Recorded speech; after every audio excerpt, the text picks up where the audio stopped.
Monsieur le rabbin Moshe Levin, bonjour à vous. Merci d'être avec nous. Avec plaisir, c'est un bonheur d'être ici. Vous êtes le rabbin de la communauté juive du Raincy, en Seine-Saint-Denis, conseiller spécial du Grand Rabbin de France. Vous êtes également vice-président de la conférence des rabbins européens, et c'est d'Europe dont nous allons parler dans les prochaines minutes, et de l'Irlande en particulier, un rabbin londonien. Jonathan Abram a été arrêté la semaine dernière, mardi, par la police irlandaise. Il lui reprochait d'avoir violé la loi irlandaise de 2007 sur les praticiens médicaux, une loi qui prévoit que le Moël doit bénéficier pour exercer d'une certification locale. Le rabbin Jonathan Abram doit comparaître demain, si je ne dis pas de bêtises, vous allez me confirmer ça, et risque 5 ans d'emprisonnement et une amende de 130 000 €. Que savez-vous de plus sur cette affaire qui a fait beaucoup réagir sur place, mais aussi dans de nombreuses communautés juives en Europe et en Israël? Tout à fait, c'est une histoire qui a beaucoup secoué, notamment les médias, où tout n'a pas été dit réellement.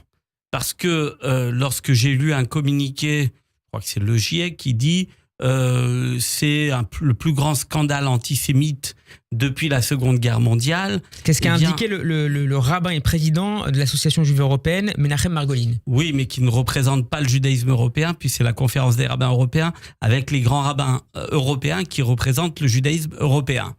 Mais il a oublié d'indiquer une chose exceptionnellement importante, c'est qu'il ne s'agissait pas de Brit Mila, mais de circoncision. Qui ne concerne donc pas des juifs. C'est pas un enfant juif qui a été circoncis, c'est pas il y a eu 5 enfants. Ce n'est pas des enfants juifs, donc c'est pas une Brit Mila. Qu'est-ce que ça change? Ça change énormément. La Brit Mila, si on a cette tolérance en France, mais en Europe, c'est parce que c'est un acte religieux. Sinon, il y a des urologues qui sont qualifiés pour faire. Et à la limite, c'est de l'exercice illégal de la médecine. Mais la circoncision sur des musulmans, c'est aussi une pratique religieuse. C'est pas une pratique religieuse. Nous, on fait une bracha pour la circoncision. C'est pas une pratique religieuse juive. Et donc, nous, on défend la Brit Mila. Les musulmans, il y a d'autres qui sont capables de le faire, d'autant plus qu'ils ne le font pas à 6, 7 jours ou 8 jours, ils le font bien plus tard. Et donc, il y a des conditions, et je le dis parce que il se trouve que je suis également secrétaire de l'association française des Moalim, qui est une association française qui organise la Brit Mila en France, avec des règles. Et nous avons des Moalim qui sont certifiés, c'est sous l'autorité du Grand Rabbin de France, mais avec un nouveau président qui a été élu, qui est le docteur Luc Pinco du Consistoire de France. Mais là, ce rabbin Abram était certifié, en tout cas c'est ce que dit son avocat. Il est certifié pour les Brit Mila, mais il faut savoir qu'en Angleterre, c'est différent. En Angleterre, il y a une association qui s'appelle l'Initiation Society, qui a pris l'habitude de faire aussi pour des non-juifs. Et là-bas, pour vous donner une petite anecdote, Lady Diana, jusqu'à Lady Diana, le prince Charles d'ailleurs a été circoncis par ses membres de l'Initiation Society, qui sont sous le contrôle de médecins et qui sont organisés en Angleterre. Il se trouve que aller dans un pays, si on va faire une mitzvah, je le veux bien, on respecte les lois du pays. En l'occurrence, on respecte l'obligation d'être enregistré. Donc, quand le grand rabbin d'Irlande, Yoni Vider, indique, je le cite, que cette affaire n'implique pas directement quelqu'un de la communauté juive d'Irlande et que le Moël ne circoncit pas de bébés juifs, il considère que ce rabbin Avram est fautif. Il n'aurait pas dû pratiquer. On n'est pas là pour juger. On considère simplement que ce n'est pas quelque chose qui touche la Brit Mila, mais la circoncision, et que, en l'occurrence, il met en danger la Brit Mila. Comme certains qui ne sont pas qualifiés en France, qui ne sont pas certifiés, qui n'ont pas des règles de protocole, et c'est très grave parce que, et c'est pour cela qu'on avait créé cette association avec le Grand Rabbin de France, parce qu'il y a des protocoles d'accord. Vous savez, en 2013, il y avait un rapport qui s'appelait le rapport Ruprecht, Conseil de l'Europe, qui qualifiait de mutilation la circoncision. Si on a pu inverser les choses, c'est parce qu'on a donné des garanties. Des garanties que la Brit Mila se fait dans un cadre d'hygiène acceptable. Donc il y a une formation à la asepsis que nous veillons au sein de l'association française des Moalim. Il y a également le consentement des parents. Imaginez un cas d'un couple divorcé, le père n'est pas d'accord, eh bien il porte plainte pour mutilation de son enfant par le Moël, si le Moël ne respecte pas le protocole. Il y a des précautions à prendre en termes de prise de sang. pour savoir connaître le taux de plaquettes, etc. Mais là, vous pensez que, mais en mettant de côté évidemment la question de la bracha, puisque ce n'est pas une brit mila, on le rappelle, en termes de précautions prises sur le plan médical, d'assentiment des parents, c'est de ce qu'on peut en savoir, je ne sais pas si vous avez plus d'infos que moi sur le sujet, ce rabbin Avraham n'avait pas pris toutes ces précautions? S'il n'est pas enregistré, il n'a pas le droit. S'il n'a pas respecté la règle du pays, c'est même pas une mitzvah.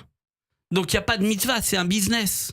Il faut faire attention à ce que cette mitzvah ne soit pas transformée par certains en business. Et j'insiste là-dessus, on est là pour préserver de la brit mila, on le fait et nous le faisons, nous avons ce souci de préserver la brit mila, c'est notre travail. Ce n'est pas de faire du business. Il y a des urologues, il y a des médecins, des personnes qualifiées qui sont là pour. En l'occurrence, on demande, et chez nous, c'est une exigence à l'Association française des Moalim, de ne le faire qu'à des personnes de confession juive.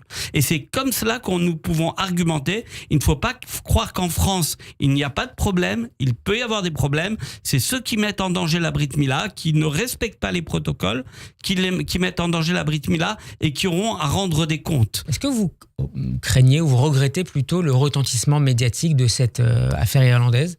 Oui. Parce que faut pas croire que les pays ne communiquent pas entre eux.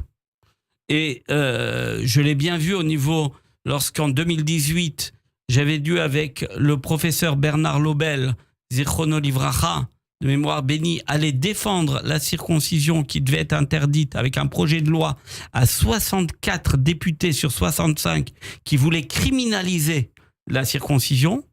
Eh bien, ce genre de problème peut mettre en danger la brit mila ou la circoncision. Mais indirectement, la brit mila, parce qu'il y a une confusion qui se fait. On le voit dans les articles médiatiques qui sont sortis sur cette affaire. Eh bien, il y a cette confusion entre brit mila. Nous, notre job, c'est de défendre la brit mila, cette mitzvah qui est mitzvah essentielle du judaïsme, dont on ne peut pas se passer, qui crée l'identité juive. Et donc, on n'a pas le choix. On doit protéger la brit mila en respectant les règles, ce dont nous veillons en France, mais ailleurs en Europe également. On a une association qui est l'Union des Moalim européens, et on essaye de protéger la brit mila. On est à la limite. Est-ce qu'un Moël français, par exemple, pourrait exercer en Italie ou en Espagne en passant par votre association? Alors, dans notre association, nous avons réussi, grâce à l'aide de Maître Charles Meyer, qui est vice-président de l'association, nous avons réussi à avoir une assurance. Nous sommes les seuls. En Angleterre, ils l'ont aussi. Mais comme un médecin est assuré en responsabilité civile, nos Moalim bien, ont une assurance responsabilité civile lorsqu'ils respectent le cadre que nous venons de définir. S'ils exercent dans le reste de l'Europe? Sur le reste de l'Europe, ça ne pose pas de problème. Il y a un certain nombre de pays comme les États-Unis qui poseraient problème. Mais il faut que ça soit une brit mila, parce que dès qu'ils ne sont plus dans une brit mila, c'est-à-dire à vocation religieuse pour des personnes juives, ils ne sont plus dans le cadre de cette assurance. Ils n'ont aucune assurance, et encore une fois, c'est la loi qui s'appliquera avec les difficultés qui peuvent exister si il y a une hémorragie, si l'enfant termine à l'hôpital. Ça arrive souvent que des Moëls donc juifs s'occupent de la circoncision de personnes non juives, en l'occurrence pour des circoncisions pour des enfants musulmans? Alors, ces dernières années, on en a eu quelques-uns. C'est pour ça que immédiatement, au sein de l'association, nous avons interdit à tous nos Moalim. J'encourage, vous pouvez vous connecter sur moalim.fr pour avoir les noms des Moalim certifiés qui obéissent à toutes ces règles. Et nous, c'est très clair, on protège la brit mila et on demande de ne faire qu'à des personnes juives. Il y a d'autres moyens de faire pour les autres. Merci beaucoup, monsieur le rabbin. Merci beaucoup d'avoir été avec nous. Je rappelle que vous êtes le rabbin de la communauté juive du grand Raincy. Rabbin. Je l'ai dit. Vous êtes grand rabbin, oui, je vous appelais grand rabbin, moi, vous êtes donc grand rabbin de la communauté juive du Raincy et conseiller spécial du rabbin de France. Et on a pu également comprendre que vous étiez vice-président de la conférence des rabbins européens. Merci. Bonne semaine à vous, Shavuot Tov et Chodesh Tov.